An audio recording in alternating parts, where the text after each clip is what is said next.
Hello friends, இன்றைக்கி நம்ம இந்த வீடியோவில் 19ஆம் நூற்றாண்டில் நடைபெற்ற சமூக சமய சீர்திருத்த இயக்கங்கள் இதை பற்றி தான் இந்த வீடியோவில் நம்ம பார்க்க போகிறோம். இந்த வீடியோவோட பார்ட் 1 வீடியோ ஆல்ரெடி நம்ம பார்த்து முடிச்சிட்டோம். ஸோ அந்த வீடியோ பார்க்காதவங்க அந்த வீடியோட லிங்க் நான் டிஸ்கிரிப்ஷனில் கொடுக்குறேன், நீங்கள் போய் அதையும் பார்த்துக்கோங்க. ஏன்னா அதோட கண்டினியூஷேஷன் தான் இந்த வீடியோ. ஸோ அதில் வந்து ஒரு 50 கொஸ்டின் நான் போட்டிருப்பேன். ஸோ இதில் ஒரு 40 கொஸ்டின் இருக்கும். ஸோ டோட்டலாக 90 கொஸ்டின்ஸ் வந்து 10th ஸ்டாண்டர்ட் ஹிஸ்ட்ரி புக்கிலேருந்து எடுக்கப்பட்ட கேள்விகள் தான் இது எல்லாமே. ஸோ இது வந்து பார்ட் 2 வீடியோ. பார்ட் 1 பார்த்துட்டு வந்து பார்ட் 2 வந்து பாருங்கள். ஓகே, இதில் ஃபஸ்ட்டு கொஸ்டின், துயரப்படும் உயிரினங்களை பார்த்து இரக்கம் கொள்ளாதவர்கள் கல் நெஞ்சக்காரர்கள், அவர்களின் ஞானம் மேகங்களால் மூடப்பட்டிருக்கும் என்ற கருத்தினை முன்வைத்தவர் யார்? துயரப்படும் உயிரினங்களை பார்த்து இரக்கம் கொள்ளாதவர்கள் கல் நெஞ்சக்காரர்கள், அவர்களின் ஞானம் மேகங்களால் மூடப்பட்டிருக்கும் என்ற கருத்தினை முன்வைத்தவர் யார்? ஆன்சர் வந்து ராமலிங்க அடிகள். ஓகே, அடுத்ததா செகண்ட் கொஸ்டின், 1867 ஜாதி எல்லைகளை தாண்டி அனைத்து மக்களுக்கான இலவச உணவகத்தை வடலூரில் நிறுவியவர் யார்? 1867, ஸோ இயர்லாம் நீங்கள் கண்டிப்பாக ஞாபகம் வச்சு தான் ஆகணும். 1867 ஜாதி எல்லைகளை தாண்டி அனைத்து மக்களுக்கான இலவச உணவகத்தை வடலூரில் நிறுவியவர் யார்? ஸோ இதோட ஆன்சர் வந்து ராமலிங்க அடிகள் தான். ஸோ ராமலிங்க அடிகள் வந்து சிதம்பரத்துக்கு பக்கத்தில் இருக்கிற மருதூர் அப்படின்ற ஊரில் வந்து பிறந்தவர். ஸோ இவரோட காலம் எப்போ அப்படின்னா 1823 1874 வரைக்கும்.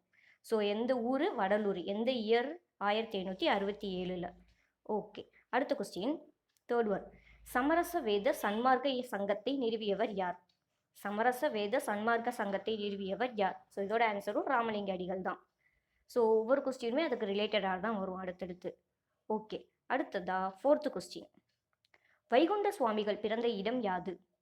வைகுண்ட சுவாமிகள் பிறந்த இடம் யாது? ஆப்ஷன்ஸில் பாருங்கள். ஸோ அனைத்தும் சரியானவை. இத்தனை இடத்துல பிறந்திருக்காரா அப்படின்னா இல்லை. அதாவது கன்னியாகுமரி மாவட்டத்தில் சாமி தோப்பு அப்படின்னு சொல்லப்படுற சாஸ்தா கோவில் விலை அப்படின்ற இடத்துல தான் பிறந்திருக்காரு. ஸோ எந்த மாவட்டம் அப்படின்னா கன்னியாகுமரி மாவட்டம். எந்த இடம் அப்படின்னு கேட்டாங்கன்னா சாமித்தோப்பு என்கிற சாஸ்தா கோவில் விலை.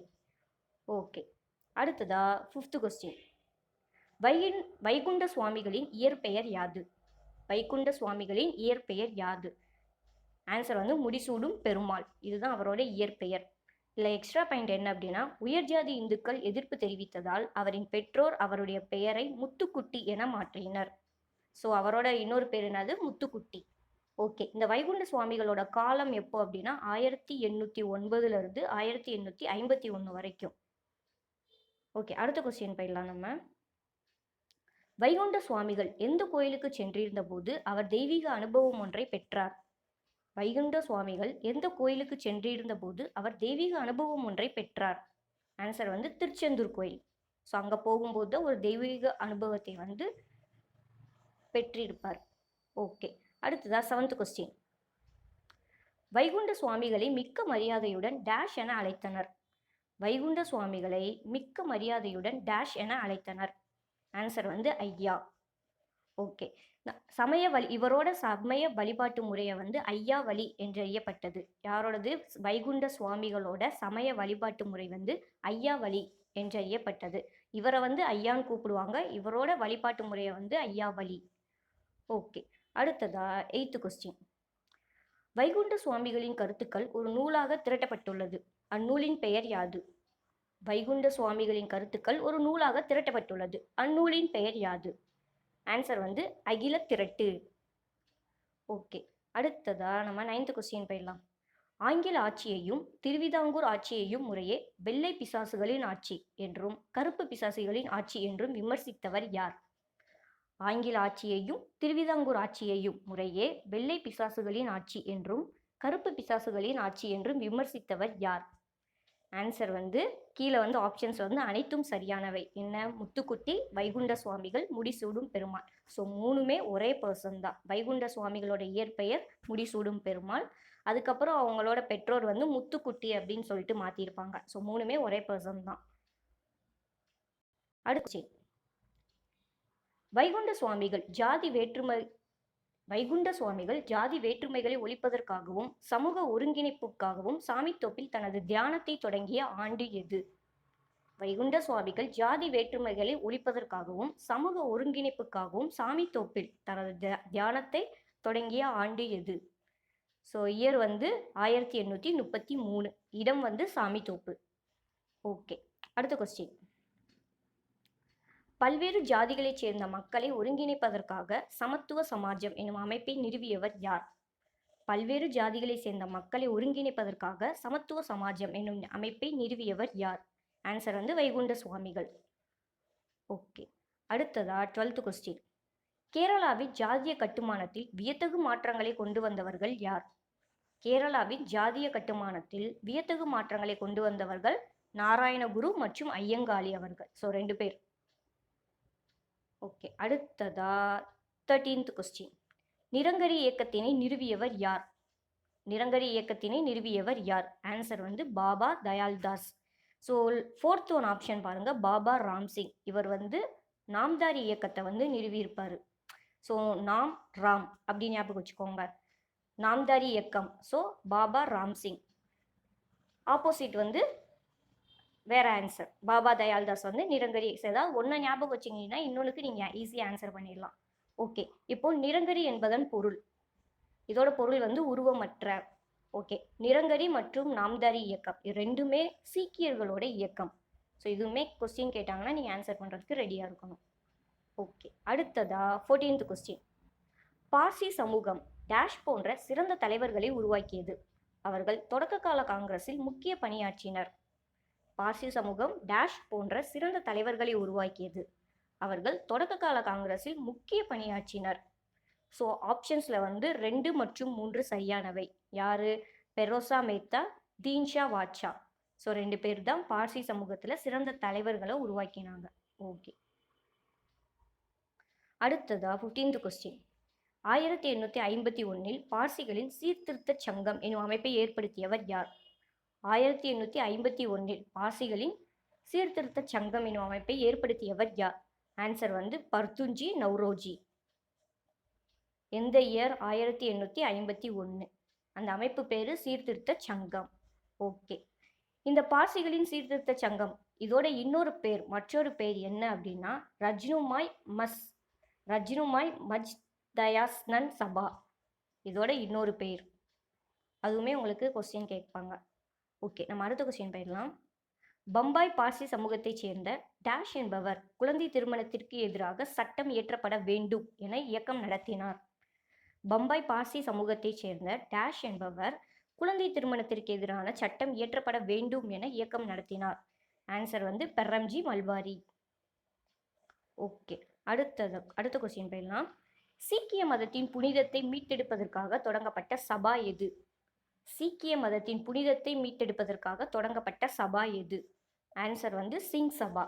ஸோ இது நிறுவப்பட்ட இடம் எங்க அப்படின்னா அமிர்தசரஸ். அடுத்த கொஸ்டின் 18th கொஸ்டின். சீக்கியர்களுக்கு என கால்சா கல்லூரி உருவாக்கப்பட்ட இடம் எது? சீக்கியர்களுக்கு என கால்சா கல்லூரி உருவாக்கப்பட்ட இடம் எது? ஆன்சர் வந்து அமிர்தசரஸ். ஓகே, நம்ம அடுத்த கொஸ்டின் போயிடலாம். ஈரானிலிருந்து 10ஆம் நூற்றாண்டில் குடிபெயர்ந்து வந்த ஜொராஸ்ட்ரியர்கள் சீர்திருத்த இயக்கத்தை எங்கு தொடங்கினர்? ஈரானிலிருந்து 10ஆம் நூற்றாண்டில் குடிபெயர்ந்து வந்த ஜொராஸ்ட்ரியர்கள் சீர்திருத்த இயக்கத்தை எங்கு தொடங்கினர்? இதோட ஆன்சர் வந்து பம்பாய். ஓகே, அடுத்த கொஸ்டின் 20th கொஸ்டின். அகாலி இயக்கத்தின் முன்னோடி அமைப்பு எது? அகாலி இயக்கத்தின் முன்னோடி அமைப்பு எது? ஆன்சர் வந்து சிங் சபா. ஓகே, அடுத்ததா 21வது கொஸ்டின். ஒடுக்கப்பட்டோரின் கோவில் நுழைவுக்கு ஆதரவாக குரல் எழுப்புவதற்காக அயோத்திதாச பண்டிதர் தொடங்கிய அமைப்பு எது? ஒடுக்கப்பட்டோரின் கோவில் நுழைவுக்கு ஆதரவாக குரல் எழுப்புவதற்காக அயோத்திதாச பண்டிதர் தொடங்கிய அமைப்பு எது? ஆன்சர் வந்து அத்வைதானந்த சபா. அந்த சபா பேர் வந்து அத்வைதானந்த சபா. ஓகே, இந்த அயோத்திதாச பண்டிதர் வந்து சென்னையை சேர்ந்தவர். அவரோட காலம் வந்து 1845 1914 வரைக்கும். ஓகே, நம்ம அடுத்த கொஸ்டின் போயிடலாம். 1882 அயோத்திதாசரும் ஜான் திரவியம் என்பவரும் எந்த அமைப்பை நிறுவினர்? ஆன்சர் வந்து திராவிடர் கழகம். எந்த இயரு? 1882. ஓகே, இயர்லாம் ஞாபகம் வச்சுக்கோங்க. ஓகே, நம்ம அடுத்த கொஸ்டின். 1885 திராவிட பாண்டியன் என்னும் இதழை தொடங்கியவர் யார்? 1885 திராவிட பாண்டியன் என்னும் இதழை தொடங்கியவர் அயோத்திதாச பண்டிதர். ஓகே. அந்த இதழ் நேம் திராவிட பாண்டியன். எந்த வருஷம் தொடங்குனாங்க? 1885ல். ஓகே. அடுத்த கொஸ்டின் 24வது கொஸ்டின். 1891ல் திராவிட மகாஜன சபை என்ற அமைப்பை நிறுவியவர் யார்? 1891ல் திராவிட மகாஜன சபை என்ற அமைப்பை நிறுவியவர் யார்? இதோட ஆன்சரும் அயோத்திதாச பண்டிதர். இந்த திராவிட மகாஜன சபையோட முதல் மாநாடு எங்க நடந்துச்சு அப்படின்னா நீலகிரியில வந்து நடந்துச்சு. இதையும் தெரிஞ்சுக்கோங்க. ஓகே. அடுத்த கொஸ்டின். ஒரு பைசா தமிழன் என்ற பெயரில் ஒரு வாராந்திர பத்திரிகையை அயோத்திதாச பண்டிதர் தொடங்கிய ஆண்டு எது? ஒரு பைசா தமிழன் என்ற பெயரில் ஒரு வாராந்திர பத்திரிகையை அயோத்திதாச பண்டிதர் தொடங்கிய ஆண்டு எது? இதோட ஆன்சர் வந்து 1907.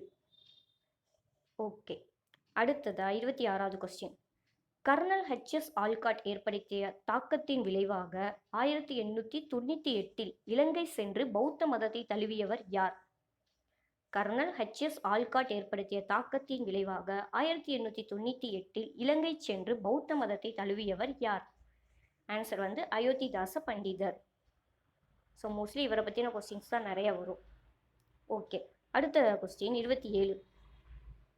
பௌத்த மதத்தின் வழியே பகுத்தறிவின் அடிப்படையிலான சமத்துவத்தை கட்டமைப்பதற்காக சாக்கிய பௌத்த சங்கம் எனும் அமைப்பை சென்னையில் நிறுவியவர் யார்?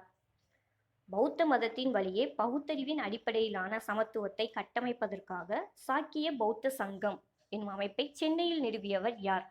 இதோட ஆன்சர் வந்து அயோத்திதாச பண்டிதர். ஸோ அந்த அமைப்பு பேர் சாக்கிய பௌத்த சங்கம். எந்த இடம்? சென்னை. எந்த பர்சன்? அயோத்திதாச பண்டிதர். ஓகே. ஸோ ஒரே கொஸ்டினில் 3 விதமான கொஸ்டின்ஸ் வந்து கேட்கலாம். ஓகே. அடுத்த கொஸ்டின். ஒடுக்கப்பட்டவர்களை ஜாதி பேதமற்ற திராவிடர் என அழைத்தவர் யார்? ஒடுக்கப்பட்டவர்களை ஜாதி பேதமற்ற திராவிடர் என அழைத்தவர் யார்? அயோத்திதாச பண்டிதர். ஓகே. அடுத்ததா 29வது கொஸ்டின். மக்கள் தொகை கணக்கெடுப்பின் போது ஒடுக்கப்பட்டவர்களை ஜாதியற்ற திராவிடர்கள் என பதிவு செய்யுமாறு வற்புறுத்தியவர் யார்? மக்கள் தொகை கணக்கெடுப்பின் போது ஒடுக்கப்பட்டவர்களை ஜாதியற்ற திராவிடர்கள் என பதிவு செய்யுமாறு வற்புறுத்தியவர் யார்? ஆன்சர் வந்து அயோத்திதாச பண்டிதர். ஓகே. அடுத்ததா 30வது கொஸ்டின். டேஷ் ஒரு தீவிர தமிழறிஞரும் சித்த மருத்துவரும் சமூக அரசியல் செயல்பாட்டாளரும் யாவர்? ஸோ டேஷ் ஒரு தீவிர தமிழறிஞரும் சித்த மருத்துவரும் சமூக அரசியல் செயல்பாட்டாளரும் ஆவர். யாரு? அயோத்திதாச பண்டிதர். ஸோ அவர் வந்து ஒரு தீவிர தமிழறிஞர், அவர் ஒரு சித்த மருத்துவர், அவர் ஒரு சமூக அரசியல் செயல்பாட்டாளர்.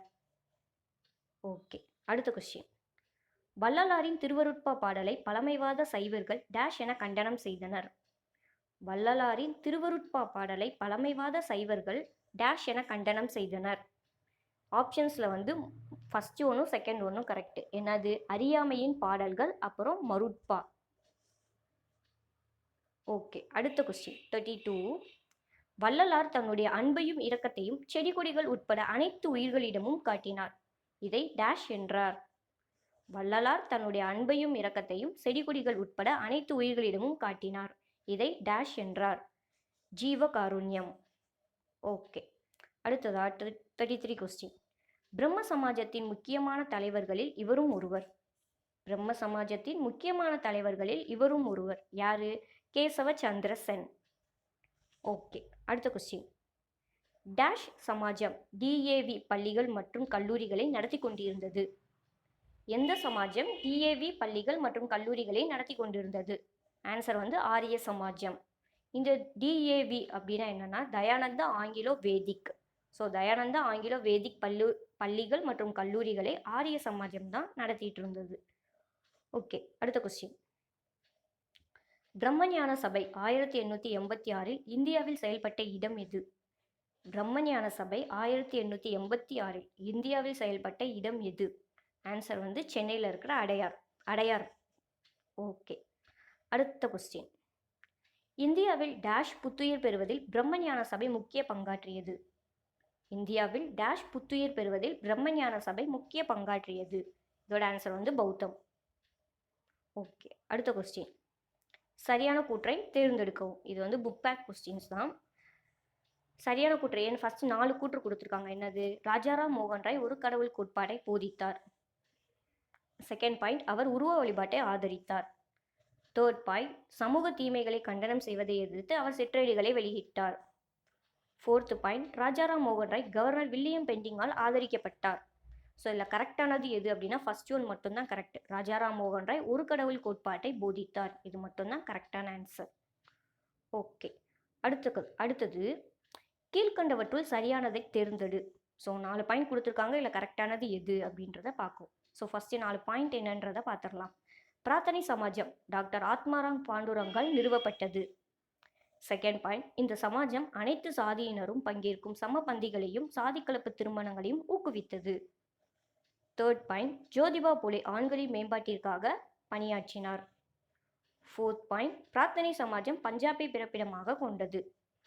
ஸோ இதில் கரெக்டான ஆன்சர் வந்து ஃபஸ்ட்டு ஒன்றும் செகண்ட் ஒன்றும். பிரார்த்தனை சமாஜம் டாக்டர் ஆத்மாராம் பாண்டுரங்கால் நிறுவப்பட்டது. இந்த சமாஜம் அனைத்து சாதியினரும் பங்கேற்கும் சமபந்திகளையும் ஜாதி கலப்பு திருமணங்களையும் ஊக்குவித்தது. ஸோ ஃபஸ்ட்டு 2 பாயிண்ட் தான் கரெக்டு.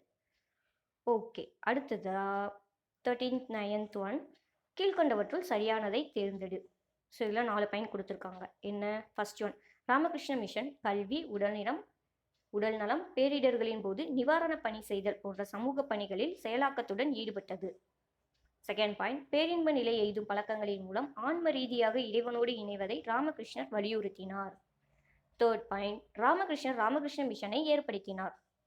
ஃபோர்த் பாயிண்ட், ராமகிருஷ்ணர் வங்க பிரிவினையை எதிர்த்தார். ஸோ இதில் கரெக்டான பாயிண்ட் என்ன அப்படின்னா ஃபர்ஸ்ட் ஒன்றும் செகண்ட் ஒன்று தான் கரெக்டு. ராமகிருஷ்ண மிஷன் கல்வி, உடல்நலம், பேரிடர்களின் போது நிவாரண பணி செய்தல் போன்ற சமூக பணிகளில் செயலாக்கத்துடன் ஈடுபட்டது. பேரின்ப நிலை எய்தும் பழக்கங்களின் மூலம் ஆன்ம ரீதியாக இறைவனோடு இணைவதை ராமகிருஷ்ணர் வலியுறுத்தினார். ஸோ ஃபஸ்ட்டு 2 பாயிண்ட் தான் கரெக்டான ஆன்சர். ஓகே, அடுத்ததா 40வது கொஸ்டின், கூற்று காரணம். ஜோதிபா பூலே ஆதரவற்றோருக்கான விடுதிகளையும் விதவைகளுக்கான விடுதிகளையும் திறந்தார். காரணம், ஜோதிபா பூலே குழந்தை திருமணத்தை எதிர்த்தார், விதவை மறுமணத்தை ஆதரித்தார். ஸோ இதில் கூற்று சரி, ஆனால் காரணம் கூற்றுக்கு பொருத்தமானதாக இல்லை. இதுதான் கரெக்டான ஆன்சர். ஓகே, அடுத்ததா 41, பொறுத்துக. ஸோ அதுக்கு உண்டான ஆன்சர் கரெக்டாக தான் நான் கொடுத்துருக்கேன். ஸ்ட்ரைட்டாக ஐயாவளி, வைகுண்ட சுவாமிகள், திருவருட்பா, இது வந்து ஜீவகாருண்ய பாடல்கள், பாபா தயால்தாஸ், நிரங்கரி இயக்கம், ஈஸ்வர் சந்திர வித்யாசாகர், விதவை மறுமண சீர்திருத்த சட்டம், தேவேந்திரநாத் பிரம்ம சமாஜம். ஓகே, ஸோ ஃபைனலாக அந்த பார்ட் 2 வீடியோ 10th ஸ்டாண்டர்ட்லேருந்து ஹிஸ்ட்ரியிலேருந்து எடுக்கப்பட்ட கொஸ்டின்ஸ் வந்து நம்ம பார்ட் 2 வீடியோவாக நம்ம வந்து பார்த்து முடிச்சிட்டோம். ஸோ இதோட அந்த 10th ஹிஸ்ட்ரி சாப்டர் வந்து முடியுது. ஸோ இந்த வீடியோ பிடிச்சிச்சா லைக் பண்ணுங்கள், கமெண்ட் பண்ணுங்கள், ஷேர் பண்ணுங்கள். இதே மாதிரி எக்ஸாம் ரிலேட்டட் வீடியோஸ் பார்க்க மறக்காமல் ஷைன்வே மெட்டீரியல் சேனலை சப்ஸ்கிரைப் பண்ணிட்டு பக்கத்தில் பெல் ஐக்கானையும் ப்ரெஸ் பண்ணிடுங்க. All the best.